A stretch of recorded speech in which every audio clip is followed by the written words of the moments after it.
मैं थोड़ा ध्यान करना चाहती हूँ।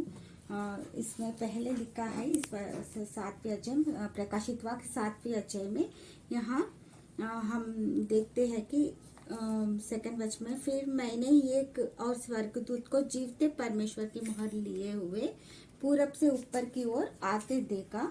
उसने उन चारों स्वर्गदूतों से जिन्हें पृथ्वी पर समुद्र की हानि करने का अधिकार दिया गया था ऊंचे सबसे पुकार कर कहा, यहाँ एक स्वर्गदूत है जीवते परमेश्वर की छाप मुहर लेकर आ रहा है। जीवते परमेश्वर की मुहर, ये बात हिंदी बाइबल में बहुत अच्छा लिखा है कि जीवते परमेश्वर की मुहर, और इंग्लिश बाइबल में भी लिखा है कि सील ऑफ लिविंग गॉड। ये वचन मुझे बहुत अच्छा लगता है क्योंकि पिछले बार भी मैं हमेशा मैं ये चाहती हूँ कि मैं किसके साथ मेरा नाम होना चाहिए, किस परमेश्वर के साथ मेरा नाम होना चाहिए।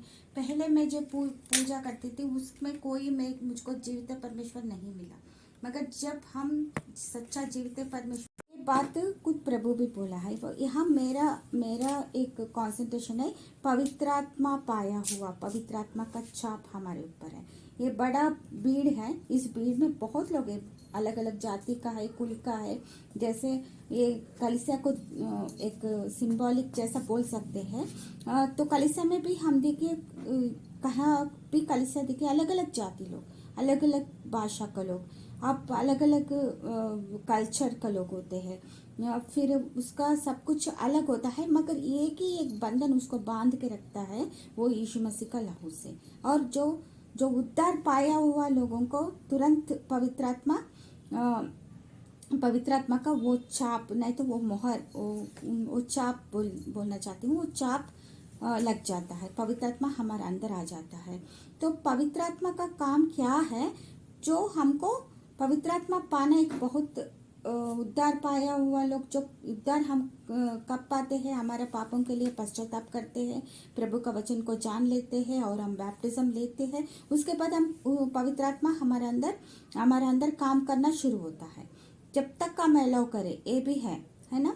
यहाँ हम एक बात हम अच्छी तरह समझाना है। यहाँ यीशु मसीह भी, प्रभु भी, हमारा मसीह भी बोला है कि मैं जा रही हूँ तुम्हारे लिए एक कंफर्टर को मैं भेजता हूँ, वो तुमको तसल्ली देगा, हर विषय में तुम्हारा अगुवाई करेगा। ऐसा एक तेलुगु में लिखा है, आदर न करता, मतलब कंफर्टर, एक अच्छा कंफर्टर, हमको हर बात के लिए हमको राह दिखाने वाले एक कंफर्टर को बातें, ये अच्छी बात है, वो हमारा कंफर्टर है हमारा। मगर हर दिन उस पवित्र आत्मा को हम कैसे रखना है, ये एक चैलेंजिंग बात है ना। ये बहुत बड़ा चैलेंजिंग बात है, क्योंकि हर दिन हम ये नहीं बोल सकते आज मुझे पवित्र आत्मा हमसे नहीं बोला, पवित्र आत्मा ने मेरे जीवन में काम नहीं किया। क्या सच है, क्या गलत है, ये हमको पवित्र आत्मा नहीं बताए, ये बिल्कुल हम नहीं बोल सकते। क्योंकि जिस दिन हम यीशु मसीह को हमारा उद्धारकर्ता मान लिया, हम उस राह में चलने लगा, वचन पढ़ने लगा, एक एक दिन हम कलीसिया में जुटते और वहाँ का संदेश और प्रभु का दास लोग उनके द्वारा, प्रचारक लोगों के द्वारा सुनते हैं, और बहुत लोग हमको काउंसलिंग भी करते हैं, बहुत बड़ा बड़ा मीटिंग्स में हम जाकर सुनते हैं, महासभा में। फिर हम ये बात नहीं बोल सकते कि पवित्र आत्मा मुझसे बात नहीं किया। पवित्र आत्मा, ये this is one challenge, he always, वो हमारा कंफर्टर रहे, हमेशा हमको राह दिखाने वाला। मगर ऐसा ही पवित्र आत्मा को हमारे अंदर बसने देना, मुझे शब्द नहीं मिल रहे, बसने देना, पवित्र आत्मा के साथ चलना, ये एक चैलेंज है। हर दिन, हर समय, हर मिनट, इसको हम थोड़ा ध्यान से देखेंगे, क्योंकि ये पवित्र आत्मा हमको आना है, पवित्र आत्मा हमारे अंदर काम करना है, तो हमको सारा बुराई को छोड़ना पड़ेगा, है ना। ये एक चैलेंज है हमारे जीवन में। कोई बात नहीं, एक कुछ होने से कुछ नहीं करता, कुछ नहीं होता, ये नहीं बोल सकते। जब पवित्र आत्मा आपने पाया, यीशु मसीह का उद्धार पाया, उसका लहू में हमने अपना कपड़ा धो लिया, श्वेत कर दिया, मतलब चैलेंजिंग लाइफ है ना। बहुत बार मैं सोचता हूँ कि प्रभु बोलता है कि मेरा जो क्रॉस है, मेरा जुआ है, बहुत आसान है, जो मैं बोलता हूँ वैसा सुनो, आपको सब कुछ मिल जाएगा। अनंत जीवन मिल जाएगा, आप उद्धारकारी हो, आपका जीवन में हो जाएगा और आप एक पवित्र जीवन से सिंपल सिंपल बात, जैसे मैं बोलता हूँ वैसा करो। हम घर में भी बोलते हैं ना बच्चों से, इतना क्यों, जैसे मैं बोलता हूँ आप ऐसा करो, आपका जीवन अच्छा रहेगा। ये बात हम देखते हैं। पवित्र आत्मा को हम यहाँ एक वचन हम देखेंगे, कोई मेरे लिए पढ़िए, मैथ्यू गॉस्पेल 12 का 31-32। मैथ्यू सुसमाचार 12 का 31-32 कोई पढ़िए। इसीलिए मैं तुमसे कहता हूँ कि मनुष्य का सब प्रकार का पाप और निंदा क्षमा की जाएगी, परंतु पवित्र आत्मा की निंदा क्षमा न की जाएगी। जो कोई मनुष्य के पुत्र के विरोध में कोई बात कहेगा, उसका यह अपराध क्षमा किया जाएगा, परंतु जो कोई पवित्र आत्मा के विरोध में कुछ कहेगा, उसका अपराध न तो इस लोक में और न परलोक में क्षमा किया जाएगा। ये साफ साफ यीशु मसीह खुद अपना मुंह से निकला हुआ वचन है। जो पवित्र आत्मा को दुखित करता है, शोकित करता है, उसको ना इस युग में कहीं भी उसको क्षमा नहीं होगा। क्योंकि जब हम उसके सामने झूठ नहीं बोल सकते कि मुझे कोई नहीं बताया, मुझे ये नहीं किया, मैं नहीं जान पाया, मुझे ये नहीं पता, ये सब नहीं पता। जब हम पूरी तरह उद्धार में आ जाएंगे तभी हमारा अंदर पवित्र आत्मा का काम शुरू होता है। जहाँ ये भीड़ जो देख रहे हैं, ये भीड़ भी मैं सिंबॉलिक से बोल रही हूँ, ये भीड़ भी ऐसा ही लोग है। यहाँ लास्ट में लिखा है महाक्लेश से आया हुआ लोग। बहुत बार हम जो क्लेश में पड़ जाते हैं हमारा जीवन में, है ना, हमारा जीवन में क्लेश में पड़ जाते हैं, बहुत दिक्कतें आ जाता है। क्यों? हम उसको जो प्रभु बोलता है उसी अनुसार हम चल नहीं पाते। मैं भी हूँ, बहुत लोग हैं, ऐसा चलने में हमको काफी दिक्कतें आता है। क्योंकि बहुत बार मन नहीं मानता, कोई किसी को हमको क्षमा करना है, हम बहुत बार बोलते हैं भाई इस विषय में तो हम क्षमा नहीं कर सकते, है ना बहन, इस विषय में तो हम क्षमा नहीं कर सकते। मगर वचन बोलता है जब भी तुम प्रार्थना के लिए खड़े हो जाओ उसको क्षमा करो, है ना। ऐसी बात, छोटी छोटी बात, मतलब एक वेरी इंपॉर्टेंट, बहुत स्मॉल बात है मगर वेरी इंपॉर्टेंट बात है हमारे जीवन में लागू करने का। यहाँ ये भीड़ है, यहाँ ये बोल रहे कि उसका ये लोग श्वेत वस्त्र पहने हैं, अपने हाथों में खजूर की डालियाँ लिए हैं, और पवित्र आत्मा को हम दुखित नहीं करना, है ना। जब जैसे अननिया सपीरा भी आया है तो पत्र से बोल रहा था आप क्यों पवित्र आत्मा को दुख दे दिया, आपको नहीं पता, ऐसा नहीं करना। हम वहाँ कहीं तरीका से हम बच नहीं पाएंगे, है ना। बहुत वी आर वेरी केयरफुल। वो हमको कंफर्टर है, पवित्र आत्मा इसे वेरी गुड कंफर्टर, हमको तसल्ली देने वाले का आत्मा है। पवित्र आत्मा परमेश्वर की आत्मा है। मगर इसी समय ऐसा जीवन बिताना हम एक चैलेंजिंग, जैसा मसीह जीवन एक चैलेंजिंग है हर बात के लिए, है ना। ये करेंगे, ये ऐसा कुछ नहीं करना है तो पूरी तरह करो, कुछ जोड़ कर कुछ करना ये नहीं है ना। यहाँ हम बहुत लोग जो पवित्र आत्मा को दुखित किया लोगों को, हम बहुत लोगों को देखते हैं। सॉल है, सैमसन है, सॉल भी ऐसा ही देखते हैं ना। वो जिस दिन उसका मन में ईर्ष्या आ गया, मैं वो वचन देकर मैं बहुत घबराता हूँ। क्योंकि वो हमको मिलता है, पहला समूएल 16:14 में मिलता है। वहाँ पूरी तरह लिखा है यहोवा की ओर से एक दुरात्मा आकर उसको सताता है। मैं बहुत बार इस वचन को देखकर बहुत डर जाती हूँ, क्योंकि उसी समय उसका अंदर से पवित्र आत्मा उठा लिया गया, है ना। We are very much careful. Samson के जीवन में भी, क्योंकि बाइबल एक किताब से पूरा हमारा पवित्र ग्रंथ कनेक्टेड है। एक अलग नहीं बोलता, एक किताब अलग नहीं बोलता, एक पत्र अलग नहीं बोलता। एवरीथिंग ओल्ड टेस्टमेंट से लेकर न्यू रेवलेशन तक सब कुछ हमको एक चीज कनेक्टिव करते जाएंगे। जैसे हम ये है ना, वो बहुत बार मैं वो पढ़कर घबराती हूँ, क्योंकि इसीलिए दाऊद भी हमेशा प्रार्थना कर, प्रभु मेरे अंदर से पवित्र आत्मा को उठाओ मत। पवित्र आत्मा का चाप, ये तीनों अलग नहीं है, तीनों एक ही है। हमारा जीवित परमेश्वर यीशु मसीह बोल रहे हैं कि मेरे पिता का चाप आपके ऊपर है, और पवित्र आत्मा का चाप, तीनों एक ही है। We must very careful. हमको ये नहीं दिखता, है ना। जब परमेश्वर के सामने हम जाएंगे तभी ना हमको पता चलता है हम कौन सा कार्य किया है। हमारा न्याय जब होगा तभी हमको पता चलता है कि कैसे ये हो सकता है ना। मैं जल्दी करती हूँ। और उसके बाद ये पवित्र आत्मा को हम हमेशा, हर दिन, हर second, it is very very difficult काम है ना। बहुत बार मैं सोचती हूँ कैसे, जब मेरा अंदर एक क्या बोलते हैं, परखना होता है कि मैं जीवते परमेश्वर को मान रही हूँ, जीवते परमेश्वर की सेवा कर रही हूँ, तो मेरा अंदर जीवता परमेश्वर का वो चाप होना चाहिए। ये बात मेरे अंदर हमेशा होता है। बहुत बार नहीं कर पाते, फिर भी कोशिश तो करना पड़ेगा हमको, क्योंकि जिस दिन परमेश्वर के सामने हम खड़े होते हैं उस समय हमको प्रभु बोलता है कि ये मेरा लोग है। और बहुत बार हम परमेश्वर को ये करते हैं। एक बात भी है ना, जब लोग बोलते हैं कि प्रभु, मैं यीशु मसीह के पास कुछ लोग आकर बोलते हैं कि प्रभु मैं आपके नाम में दुष्ट आत्मा को भगाया और मैं बहुत चंगाई किया, ये किया, वो किया, बोलते प्रभु बोलते मैं तुमको नहीं जानता। ये कितना भयंकर बात है ना, कितना दुख देने वाला बात है। और वहाँ प्रभु भी बोलता है तुम ऐसे लोग हैं कि मैं आपको नहीं जानता, है ना। हर बार हम यहाँ पवित्र आत्मा को, जो हमको राह दिखने वाला, क्या गलत है क्या सच है, हमको वचन पता है। वचन पता होने के बाद हम नहीं बोल सकते मैं ये नहीं जानता।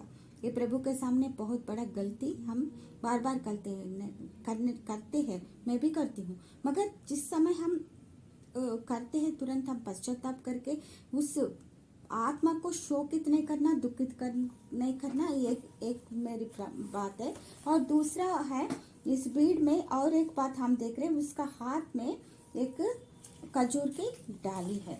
जैसे भाई लोग भी बताया, खजूर की डाली है, वो विजय का एक प्राप्त करता है। इस भीड़ के हाथ में सपने में जिसमें कोई गिन नहीं सकता, मैं इसमें श्वेत वस्त्र पहने और अपने हाथों में खजूर की डालियां लिए सिंहासन के सामने मेमने के सामने खड़ी है। एक खजूर की डालियां हम जॉन गॉस्पेल में भी देखते हैं। जब यीशु मसीह यरूशलेम में प्रवेश करते हैं तो सारा नगर वो खजूर की डालियां लेकर उसको स्वागत किया।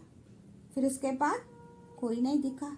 अगला दिन जब यीशु मसीह को क्रूस पर चढ़ा रहे तो उसका हाथ में खजूर की डालियां के बदले पत्थर था और निंदा था उसका मुंह में, है ना। जिसने जय जय होशना होशना बोला, वो सब लोग क्या है उसको पत्थर के रूप में किया। यहाँ जय पाना जैसे हम इसी प्रकाशित वाक्य हम कलीसिया को 7 कलीसिया को बारे में हम अध्ययन किया है, उसमें हर जगह लिखता है ना, जय पाए हुए लोगों को मैं ये दूंगा, जय पाए हुए लोगों को मैं ये दूंगा। आप उसका कमी भी बताता है और आप उसको छोड़ो और जय पाओ, मैं उसको ए दूंगा, ऐसा है। जय पाने हुए जैसे हम जैसे 10 रुपए को 5 रुपए को खजूर की डाली पकड़ के वहां जाने के लिए नहीं है ना, जैसे यरूशलेम की स्ट्रीट्स में किया, ऐसा नहीं हो सकता। यहाँ जय पाना है हर दिन। जब पवित्र आत्मा से अगुवाई से हम जाएंगे, कितना भी क्लेश आएगा हमारे ऊपर, उसमें से हम निकल जाएंगे। निकल कर वो खजूर की डाली जो विजय के संकेत है वो लेकर वहां हम खड़े हो जाएंगे, है ना। ये इतना मैं समझ गई। इस खजूर की जय पाना हर एक विषय पर, एक नहीं, एक विषय पर। जैसे हम क्लास में है ना, एक सब्जेक्ट में भी 1 मार्क से फेल हो गया मतलब फेल है। जैसे क्लास टीचर ठीक है भाई इसका जिंदगी बच जाएगा, 1 मार्क डाल सकते हैं, मगर हमारा परमेश्वर ऐसा नहीं है, वो एकदम स्ट्रिक्ट है इस विषय में। तो आप एक भी छोड़ दिया मतलब छोड़ दिया। तब प्रभु बोलता है कि मैं आपको नहीं जानता, कौन है, मेरा चाप कहाँ है आपके ऊपर, जो विवाह का वस्त्र आपके ऊपर कहाँ है, ये पूछेगा हमसे, है ना। ऐसी स्थिति हमारा जीवन में ना आ जाए। कोई पढ़िए जकरिया 3 1 से लेकर 6 तक, एक वचन पढ़िए। जकरिया, बुक ऑफ जकरिया,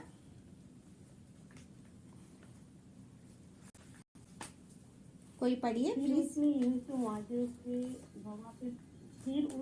यूसुफ महायाजक को मुझे दिखाया और शैतान उसको दाहिनी ओर उसका विरोध करने को खड़ा था। तब यहोवा ने शैतान से कहा, हे शैतान, यहोवा तुझको घूर दे, यहोवा जो यरूशलेम को अपना लेता है वही तुझे घूर दे। क्या ये आग से निकाली हुई लुकी सी नहीं है? उस समय यहोशू तो दूत के सामने मैला वस्त्र पहने ही खड़ा था। तब दूत ने उनसे जो सामने खड़े थे कहा, इससे ये मैले वस्त्र उतारो। फिर उसने उससे कहा, देख मैंने तेरा अधर्म दूर किया है और मैं तुझे सुंदर वस्त्र पहना देता हूँ। तब मैंने कहा, इसके सिर पर एक सूत पगड़ी रखी जाए। अतः उन्होंने उसके सिर पर याजक की जो सूत पगड़ी रखी और उसके वस्त्र पहनाए। उस समय यहोवा का दूत पास खड़ा रहा। हाँ तब यहोवा के दूत ने यहोशू को चिताकर कहा, सेनाओं के यहोवा तुझसे यों कहता है, यदि तू मेरे मार्गों पर चले और जो कुछ मैंने तुझे सौंप दिया है उसकी रक्षा करे, तो तू मेरे भवन का न्यायी और मेरे आंगन का रक्षक होगा, और मैं तुझको इनके बीच में आने जाने दूंगा जो पास खड़े हैं। हाँ सिस्टर, थैंक यू सिस्टर। इसमें हम प्रधान याजक जोशुआ यहोशुआ क्या वस्त्र के बारे में हम देख रहे हैं। ये हमारा ये एक सिंबॉलिक है, हमारा प्रधान याजक जैसे आदि से लेकर मेल्किसेदक मतलब यीशु मसीह है। तो जब उसका वहाँ स्वर्गदूत खुद बोल रहे थे, तो अग्नि से निकला हुआ जैसा लग रहा है मुझको, वो वर्ड नहीं आ रहे, अग्नि से निकला हुआ एक अच्छा शुद्ध लग रहा है मुझको, मगर वस्त्र तो इसका, मगर शैतान बोल रहा है कि इसका वस्त्र तो मैला है। तो ये मैं ये समझ रही हूँ, जब यीशु मसीह हमारे लिए उस गलियों पर हमारा रगड़ रहा था, उसका वस्त्र बहुत गंदा हो गया, और वो तो धरती की ओर से पृथ्वी पर जो हुआ, मगर हमारा पाप पूरा उसके ऊपर है, तो उसका वस्त्र गंदा ही दिखा पड़ेगा। शैतान वही चाहते हैं, है ना। कितना भी हम बहुत बार हम कपड़े धोते हैं तो कहीं ना कहीं कुछ दाग छोड़ जाते हैं, उसी को वो दिखाता है ना। यहाँ कितना अच्छे से स्वर्गदूत बोल रहे हैं कि शैतान को, वो हमेशा एक तरफ फिरियादी होकर हमेशा हमारे ऊपर आरोप लगाते लगाते खड़े हो जाता है ना, खड़े हो जाता है। और यहाँ खुद स्वर्गदूत बोल रहे कि ये तो ऐसा नहीं है, ये तो अच्छा दिख रहा है, जैसे अग्नि से अभी अभी शुद्ध होकर आया हुआ जैसा दिख रहा है, मगर तुमको क्या कमी, मगर वो दिखा रहे, क्योंकि उसका ऊपर हमारा, उसका वस्त्र के ऊपर हमारा पूरा पाप था। हम कितना लोगों का पाप प्रभु ने उठाया, वो उसका सिर पर उस पर पूरा, हम एशिया की 53 में हम पढ़े तो उसका पूरा कोई स्वरूप सुंदर रूप उस पर नहीं था, है ना। तो ये हमेशा एक बात, हमको अपना वस्त्र को एक भी दाग लग गया, वो शैतान को हम एक अवसर देते हैं, है ना। शैतान बोलते हैं बहुत बोल दिया, बस करो, ये दाग देख लो, है ना।